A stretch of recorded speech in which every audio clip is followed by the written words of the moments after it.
Hello, hello, hello, and welcome to the live Q&A session with yours truly, Donny Coram, your foreclosure deals coach. Thank you guys so much for tuning in each and every single week to this show where we discuss finding, figuring, funding, fixing, and flipping your first foreclosure deal. Lots to talk about, guys. And I guess you probably noticed I'm not in the studio today. I'm trying to enjoy this weather. I've been working nonstop. This is the nature of summertime in real estate. So I'm not complaining. I don't mind, but I figured you guys also wouldn't mind me sitting out here in my my living room space and enjoying the weather. Here's the view from my perspective right now, getting a little taste of the beautiful Colorado weather right now and super excited about it. So let's get into it.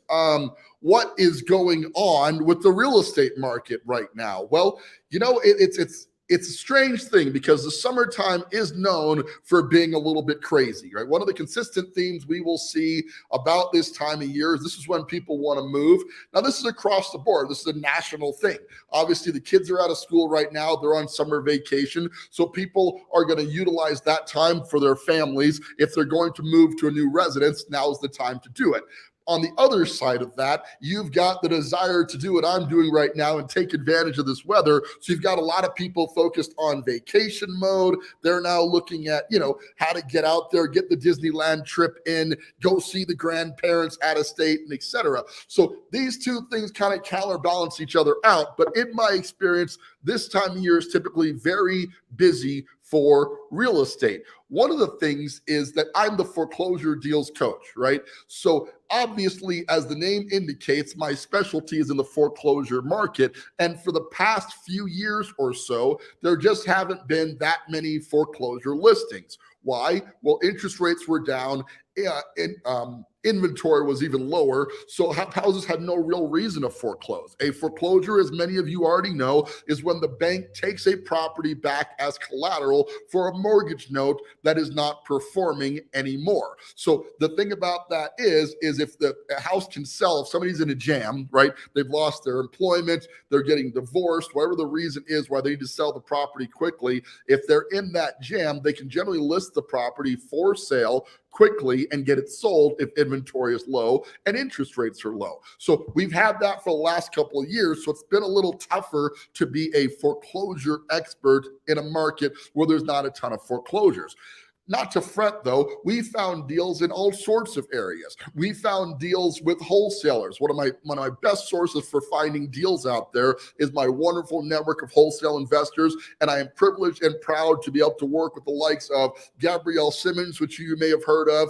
Michelle Garabito is a major player here in the local Colorado Springs market for wholesale listings. Derek Medina of True Invest, Antoine Austin, Austin Benner. I've worked with every major wholesaler here in the Colorado Springs market. And because I've done so many deals with these guys, they tend to want to work with me because I tend to be no fuss, no muss. So we've been sourcing deals through wholesalers quite a bit. Now, this is important to you as a potential student of the foreclosure deals coach system, because one of the things that I promise as part of the coaching is that we're going to help you to find your first deal.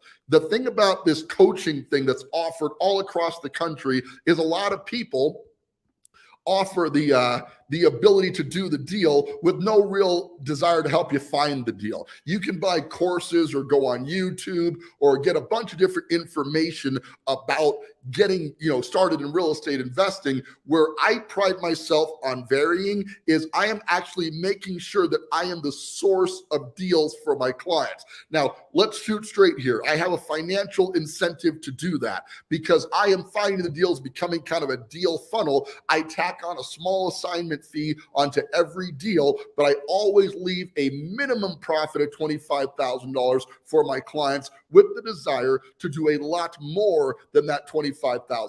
One example I like to share because it's good for bragging for me is I had a client just close a deal that made 72 grand. Another one that pocketed just over $50,000.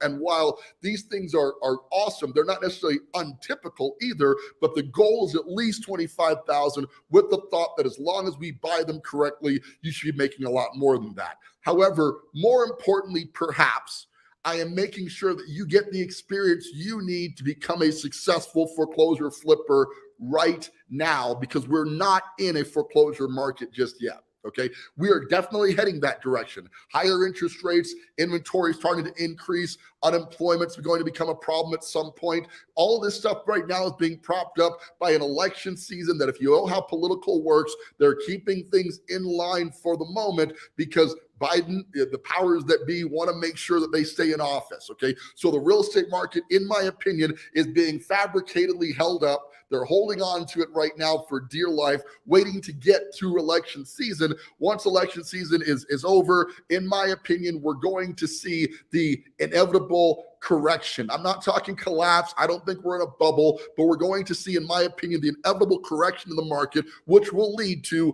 more foreclosures being on the market at that point.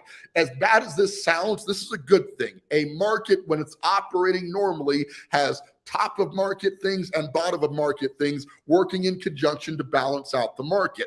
For the past few years, all we've seen is top of market performance. We have seen houses push up in value. We've seen bidding wars, right? We've seen the buyer able to buy less house for their money overall because of the price of the home, but be able to buy more house because of the lower interest rate, causing a shortage in the inventory overall as people are buying more and more expensive homes with their increased buying power. And more recently, we've seen that shift the other direction, right? Where buying power is being limited now by the fact that the interest rates are higher and buyers can be more particular.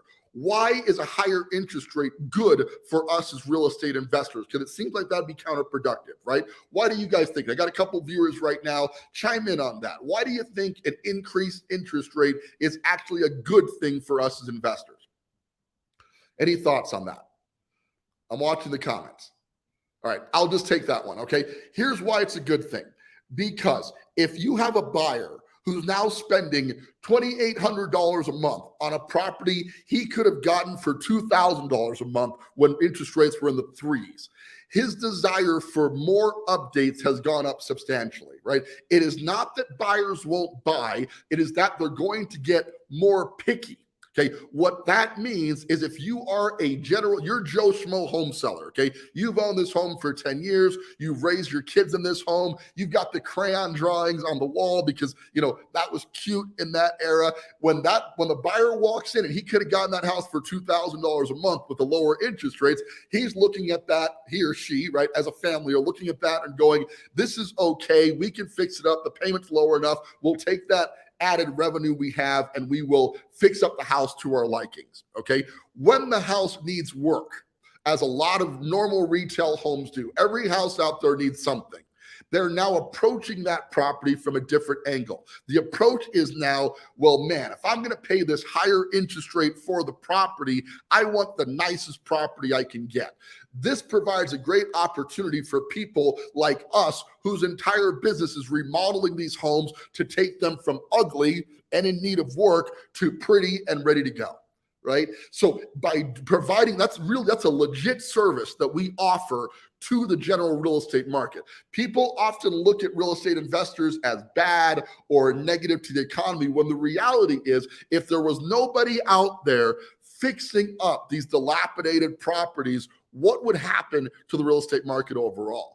Houses are not, they're things, right? They depreciate in value, they depreciate in condition, and if you live in them, they're going to get less in value just by design of the damage that every house that you live in takes as you live in it. That's just the nature of it. Who's going to fix that problem?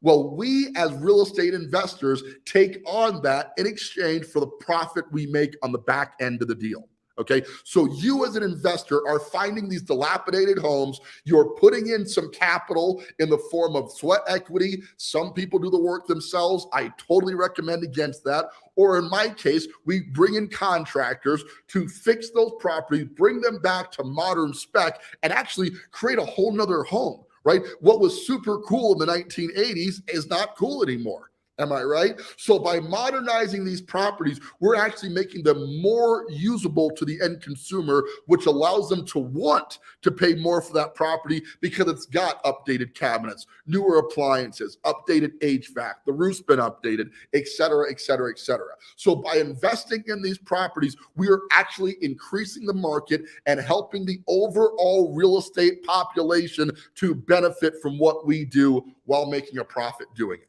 Right? It's very different from investing in the stock market, which really benefits the investor for certain, but who else is that helping, right? The shareholders, people who already own the stock. So the more people that buy it, the shareholders benefit. The real estate market affects the community by increasing the value of communities. What happened recently with the tax situation all over, but in Colorado Springs in particular? Did you guys notice that property taxes went up by like 20 or 30%?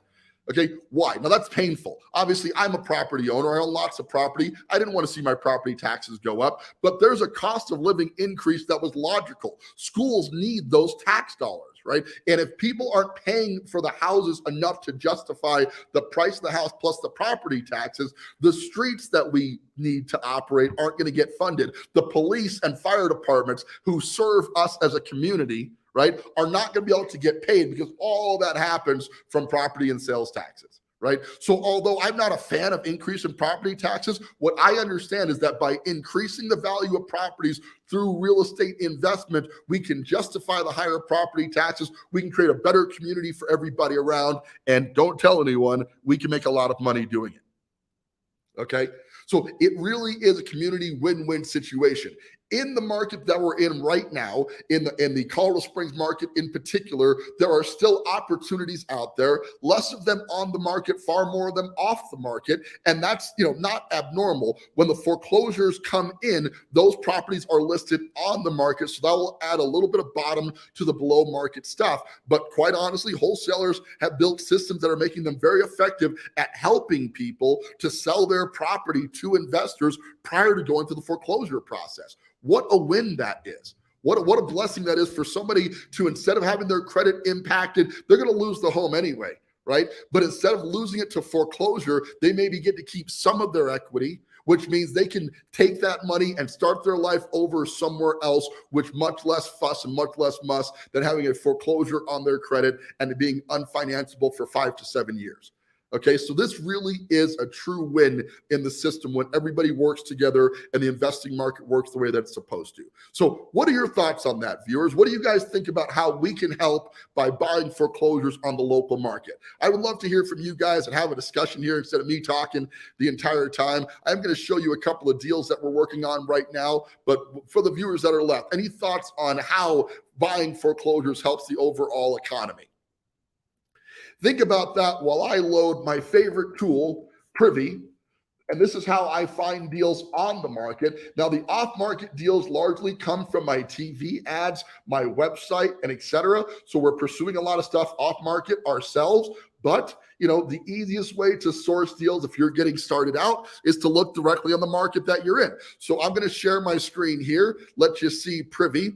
Privy is a tool. I am an affiliate of Privy. Let's hop this up real quick so you guys can get the banner to find and analyze deals in your local market. There we go there. So we simply pop this open. We open it to El Paso County, where I am located, because I want to see all the houses in the market. We filter it based on fix and flip opportunities, priced at 75% or less of retail value. And it comes up, well, check this out, $1 million place in 80906, which is the Broadmoor area. We normally are not looking to buy $1 million home to flip. Why? Because although you can make a lot of money doing it, you also have to outlay a lot of money. So your capital's got to be pretty solid.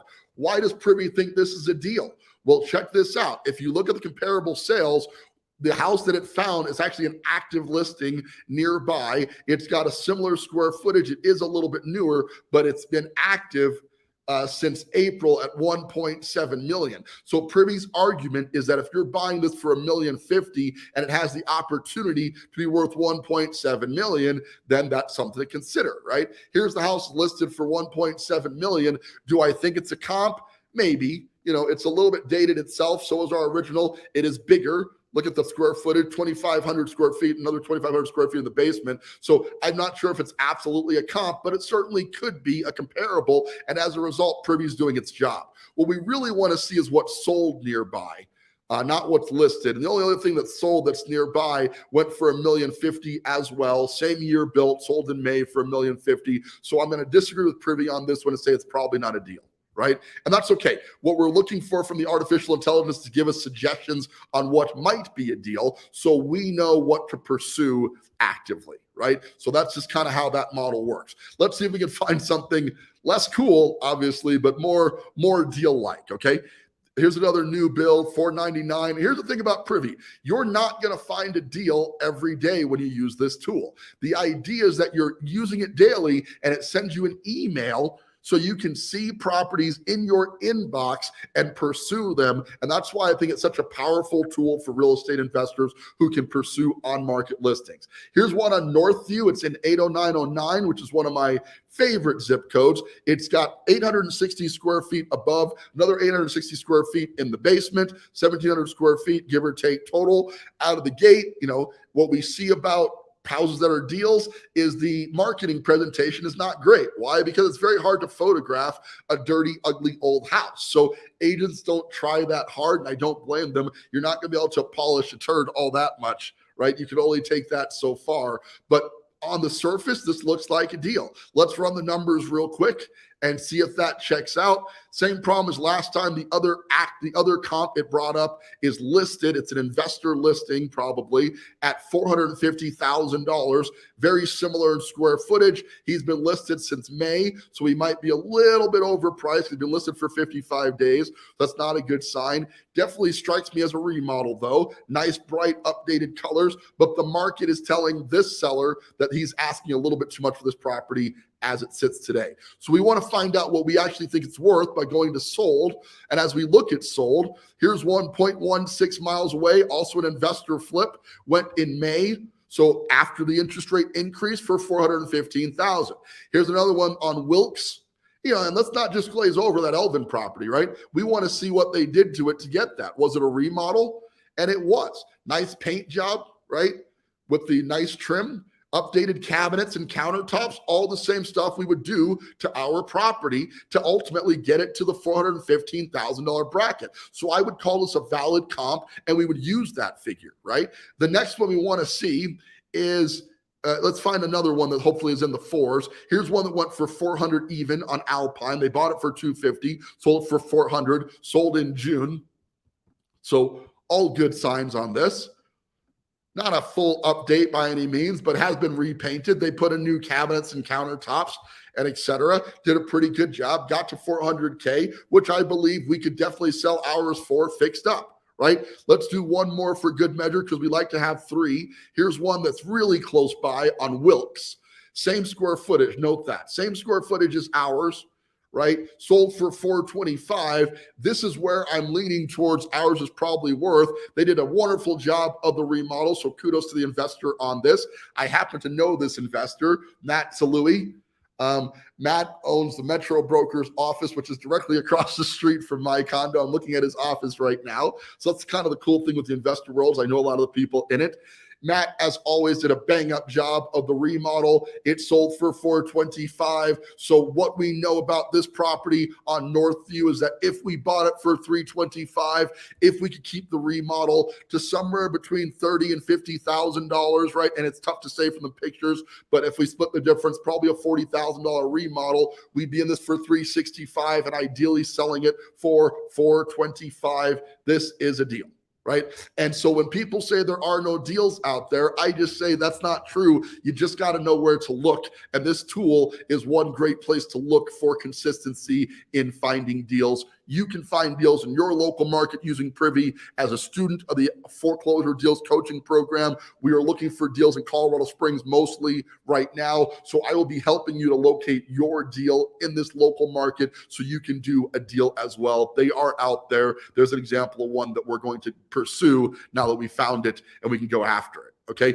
It really is that simple. Locate deals, write offers. From there, you got to get it fixed up and sold. And that is a process, but that is what I help my clients through. I have the contractors. I've got the know-how. I know what they need to look like. But most importantly, I can keep you out of the emotion that stops people from doing this, right? A lot of the reason why flipping gets tough is because you get emotional about it. You start making decisions based on those emotions. And when you're investing, emotions don't have any space. You really got to invest on the numbers. Buy price, rehab price, sale price. Okay. If you've got those numbers dialed in, obviously there's some other numbers like holding costs, commissions, et cetera, that need to be added in there. But if you're leaving enough gross spread, generally $50,000 to $60,000 after everything you left over, you should be able to keep that minimum of 25 grand after paying the agent commissions, dealing with cost of funds, and et cetera. So that's why we do the math very quickly, because if you get emotional about it, you're going to get what I call analysis paralysis, and you're not actually going to do deals because you're going to spend a lot of time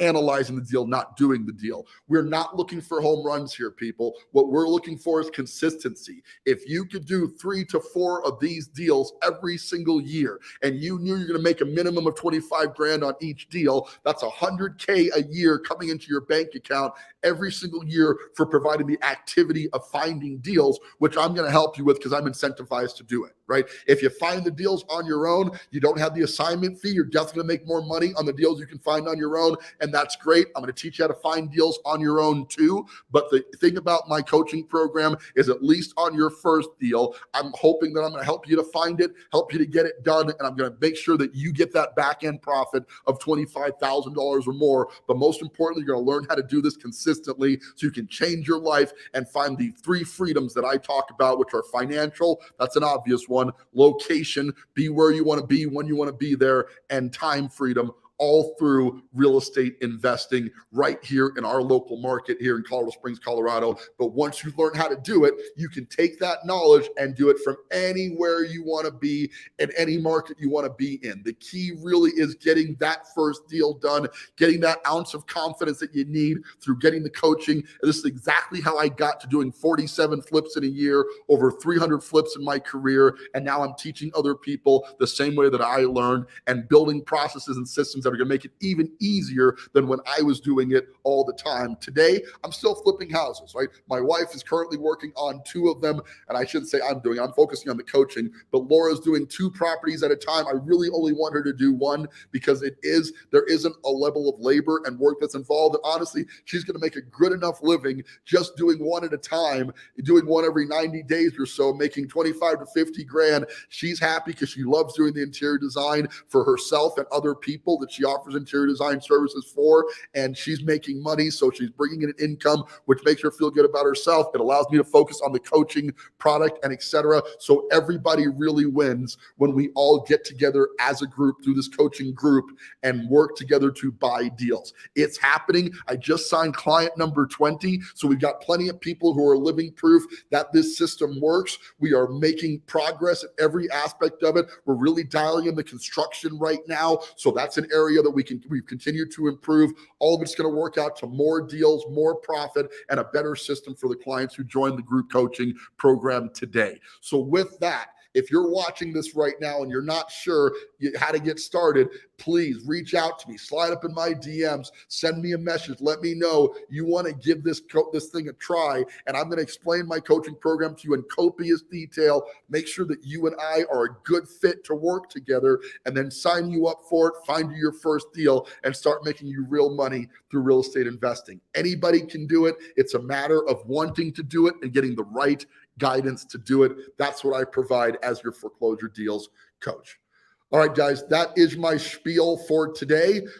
Just a handful of people still left on the call, so I'm going to wrap up. I'm opening it up for questions, as is the goal. I know it's summertime, and you guys are probably as eager as I am to get back out into the beautiful weather that's out there. I really appreciate the people who tune in each and every single week to this. It means the world to me. Thank you. I hope you're learning something. I hope you're ready to go. And I do want to mention, every week on Wednesday evenings, we do a meetup group with my coaching clients, and prospective clients are both allowed to be there at this thing.